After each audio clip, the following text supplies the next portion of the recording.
Hey guys, welcome back. I hope you are having an amazing day. Let's get right into the stories. The first one is a pro-revenge story. To set the scene, I live in a country that heavily relies on a foreign workforce, employing expats across various industries and at all levels. For someone to work here, they need to be sponsored by a company or an individual employer. I own and operate a small restaurant business, and I employ quite a few foreigners as servers, cleaners, kitchen staff, drivers, and so on. One Sunday evening in late 2023, I was lounging on my couch, savoring the last moments of my weekend when I received a call informing me that one of our sponsored employees, a server named Sophia, had been caught in a compromising situation involving indecent exposure. Apparently, the police had walked in on her and a guy engaging in some heavy petting in a private booth at a nearby restaurant. They were fully clothed, but the guy she was practically on top of had exposed himself. Turns out he worked at the restaurant 2 doors down from where Sophia was employed. After scolding them and threatening escalation and deportation to scare them straight, the authorities let them go, but not before making them sign a pledge promising never to repeat the offense, or else. It was essentially a slap on the wrist, and everyone got to go home, but the story doesn't end there.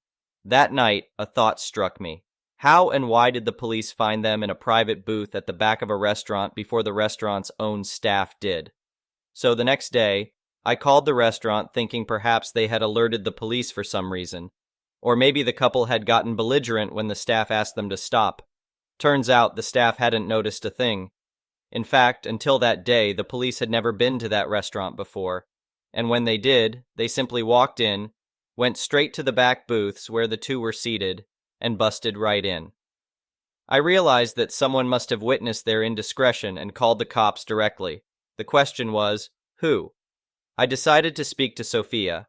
I wanted to check in with her and get her version of events anyway.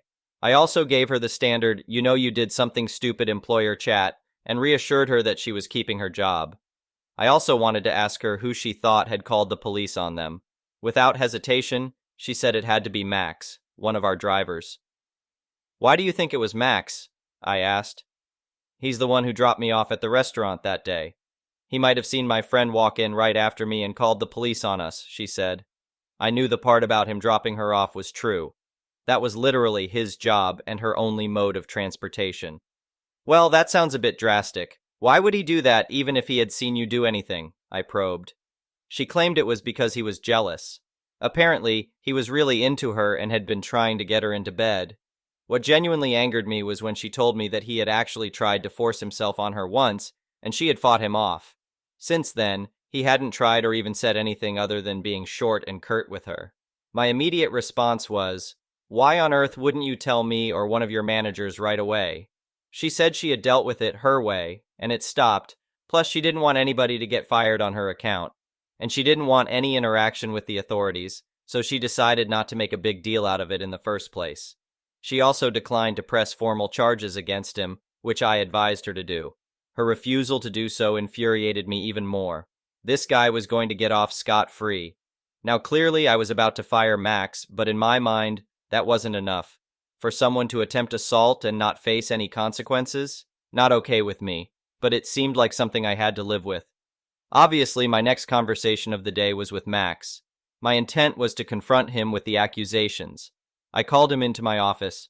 Not knowing where to start, I went with, obviously, you've heard about what happened to Sophia this weekend? He stepped right in it. Heard about it? Came the unexpectedly proud response from a beaming Max. I called it in. And this is where it started to get super satisfying. You see, for a couple of years since I'd known Max, every now and then, he would proudly show us all pictures of his wife back home, living with his mother. She was younger than him and quite beautiful, but sadly barren, which is apparently why she had settled for an older guy like him. He was so proud of how pretty she was. He also claimed to be a devout religious man. So I asked, and why call the police? He came back with, after I dropped her off, I waited to see who she was meeting because she's a troublemaker woman. When I saw the man walk in after her, I called the police because I know him, and he's married, and this is against the laws of God and man. I'm smiling now. I knew I had him. Why do that instead of calling your direct manager or even me? And before even seeing for yourself what they were doing exactly at that? Why make it my problem and the company's problem what she does in her own time? Silence. Head down, counting his shoes. Max, I know why. I know what you did. Sophia just told me. I'm disgusted by you and sorry that we hired you. He had the audacity to mumble, I only tried once, sir. I almost slapped him. Anyway, I fired him, handed him a one-way ticket home, which was in 4 hours, and told him to get the hell out. This is where I got my not-so-petty revenge. I had his house phone number saved somewhere from when we hired him. It was on his resume.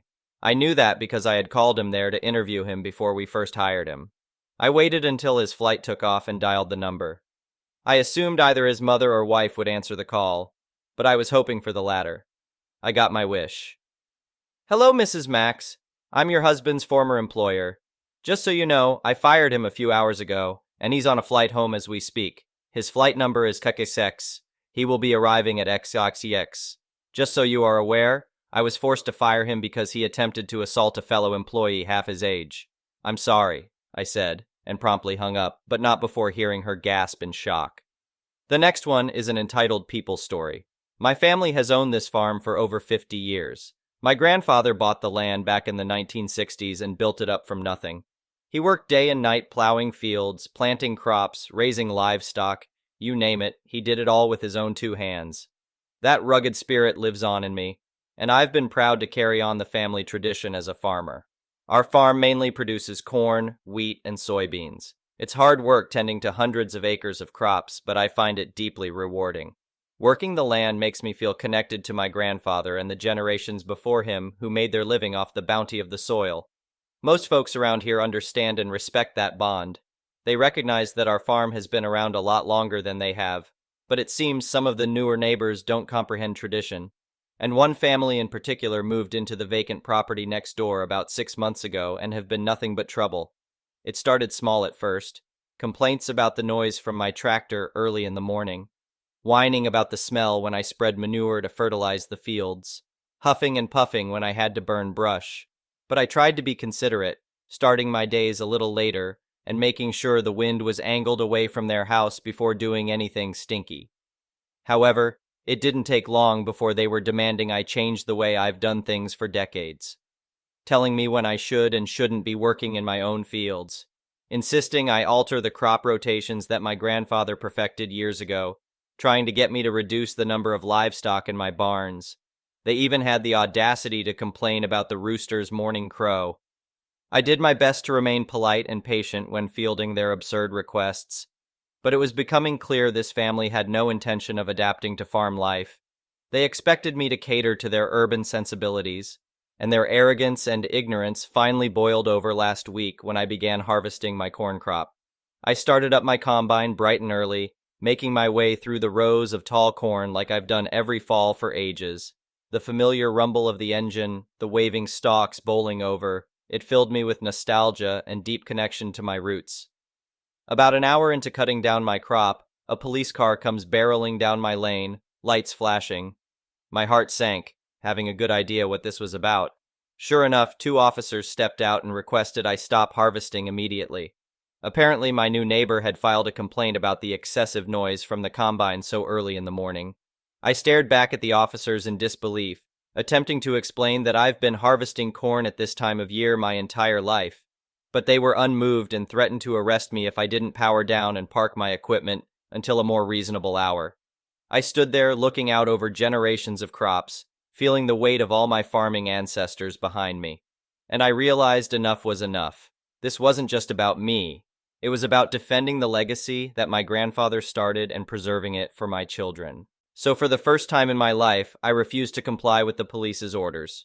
Without a word, I climbed back aboard my combine and proceeded to finish cutting down my crop.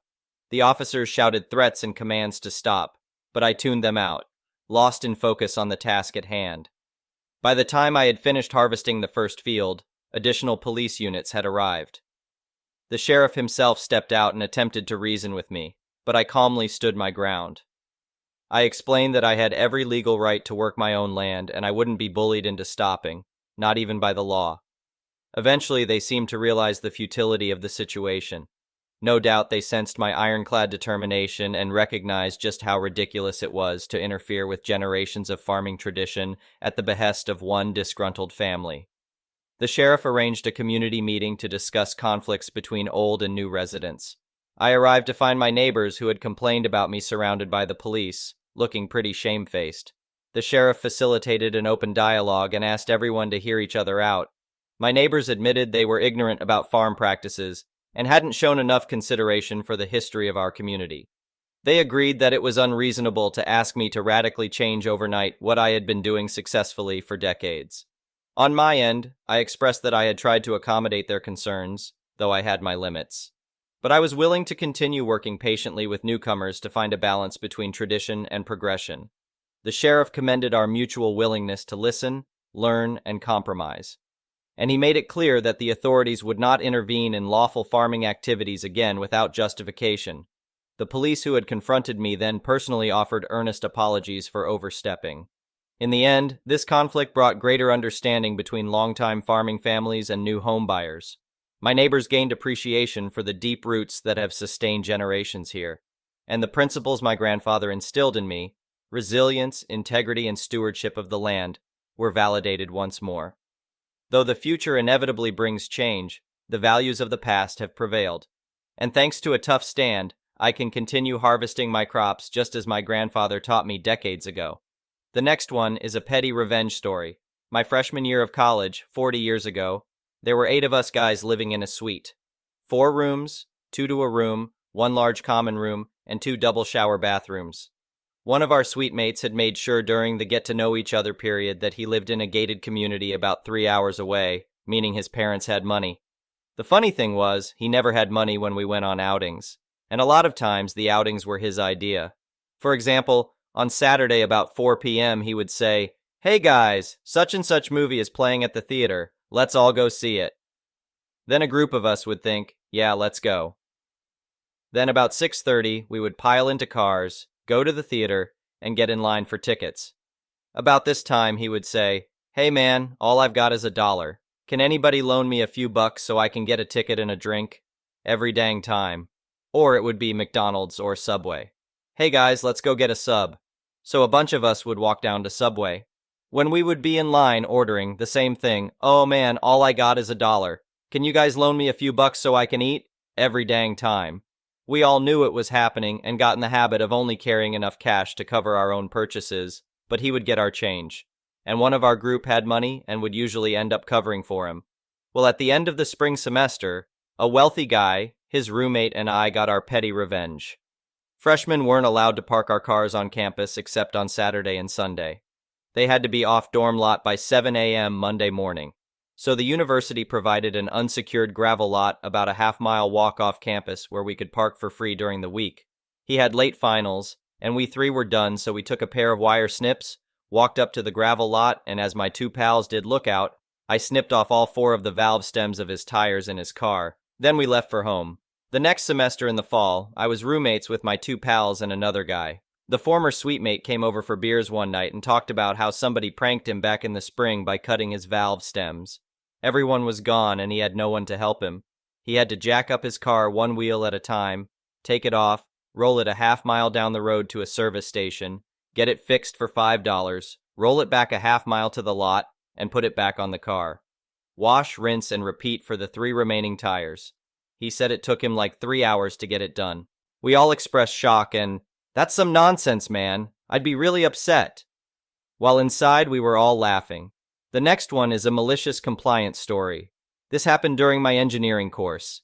I had this teacher for math in the 2nd year.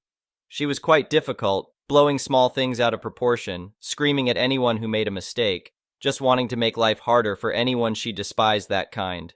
We were pretty much used to her, so we generally laid low on her radar. But this changed when she was appointed as the first-year coordinator, similar to a head of department but for my juniors. She started coming late for classes, and any instance of misbehavior, she would skip what needed to be taught in that class and leave. This was a bad thing since I did not even know what I did not know, and math was generally hard at this point. Now the tests were coming up, so she gave us some problems and a bunch of reference material and problems that should have been taught in class, asking us to solve and submit them so she could review them, correct them in case of any mistakes. We scrambled and hustled, finally finishing them on time. We waited, but we never got those books back. The day before the test, I went to her and asked for my book. She had completely forgotten about it, started panicking, and when I offered to come again later, she stopped me. She said that since she was so busy with her new duties, she couldn't correct them, and seeing that I was free, I needed to go through them as it would be like a revision for the test. I was irked. I was not exactly free as I had a class coming up, but she was not ready to listen to anything and hurried off elsewhere. Having no choice, I started correcting it. It took around an hour and 15 minutes just to finish a book. She came back, sighed, and asked me to not be lethargic and pick up speed, and went away again. Cue malicious compliance. I started ticking everything: wrong problems, incomplete problems, blank pages I did not care.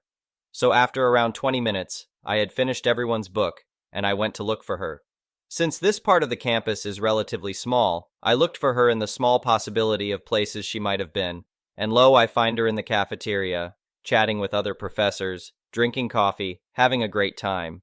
She sees me and comes along, telling me that she was in a meeting but is free now and asks whether the work is done. She then tells me to go back and wait for her as she will come in 2 minutes. All the guilt of doing half-hearted work vanished by this point, and I waited for her in her cabin where she came back after 10 minutes. She put her signature on the corrected books and told me that it was my responsibility, that it would be delivered to their owners, no thank you nothing, just more work. I begrudgingly gave them back to everyone and by now had lost around 3 to 4 hours and hurriedly prepped for the test. By this point, I had not thought of the implications of what I had done because I just wanted to get out of doing her work for her. Then when the results were shared, 73% of the people had failed the test. Her cabin was stormed by pretty much everyone who insisted that they had done exactly as what they did in that book, which she corrected, but still did not get any marks. She sees me standing by the door and calls me out, "You, the one in a blue shirt, come here at once!"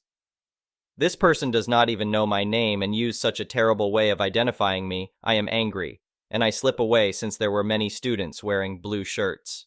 This ensured more chaos as she claimed it was that person's fault, not hers, and led to a couple of shouting matches between her and the students. Finally, the management gets involved in this, and they started reviewing what she had done, and it turns out she was giving many of her duties as a professor to other students, updating attendance marks, who had come to her cabin asking for doubts or help, etc. They were upset.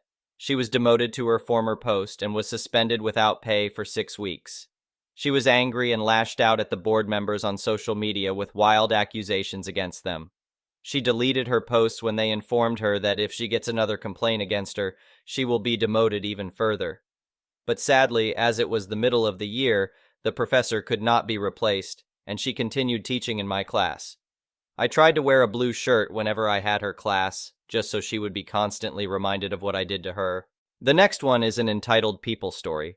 Since my high school days, I've been correcting some of my friends' papers. I mostly only check the grammar, but I also do some minor adjustments. For instance, I had one friend who didn't understand the concept of paragraphs until college. Every now and then. I'm not a professional by any means, but my work has been good enough that my friends have recommended me to some of their peers. I graduated college in 2019. I'm not a teacher or a student, and I don't charge anyone anything. Whenever I agree to do this, it's purely for fun. However, I've been doing it less and less lately, as I now have an actual job, a husband, and a toddler. Also, almost all my friends have graduated. One of the exceptions is a close friend of mine who recently decided to get a second degree. His class had a pretty big paper to deliver last week, and he recommended my services to a classmate of his. I was put in contact with the classmate, I'll call him Derek, an 18-year-old who, based on our interactions through the phone, seemed like a chill person. In retrospect, I'm pretty sure he was just high. The paper was due last Monday at 7:30, right before the start of their class, and he promised me he'd send it for me to grammar check it at least 24 hours before. On Monday at 1 a.m., Derek finally sent me the paper. As promised, I swallowed my frustration and got to work. The paper was 3 pages long. As I read it, I noticed that at least half of it was very obviously written by your friend and mine, ChatGPT. It was bad enough that I almost immediately realized the information was wrong. I think the AI confused 2 different people, which derailed much of what came next, even though I only had a basic understanding of what the paper was about. But it was 1 a.m. and the grammar for that half was fine, so I didn't touch it. I only corrected the offensively atrocious grammar present everywhere else. I sent him the finished paper about an hour later. He didn't thank me. Derek got his grade back yesterday. His paper got a 2 out of 10, and his teacher apparently told him he was lucky to get even that. His response was to send me a text that said something along the lines of, "What the duck did you do? Weren't you supposed to correct it?" I reminded Derek that I corrected grammatical errors, not information. He'd been informed of that several times by both me and my friend before I agreed to help. He rudely continued to text me that I should have corrected the rest of it anyway, since I could tell the information was inaccurate. So Derek, who relied on AI to write half of a very important paper, is blaming me for the fact that his teacher saw right through it. And judging by some of his texts, I think he expected me to rewrite parts of his paper. The ducking nerve on this guy. I get it, I was a student once, and I don't miss it. But I'd never treat anyone like this, especially someone who had just done me a favor. I am seriously considering not doing grammar checks anymore. Thank you for watching. I would really appreciate it if you could like the video and subscribe to our channel if you haven't already. We'll see you again tomorrow.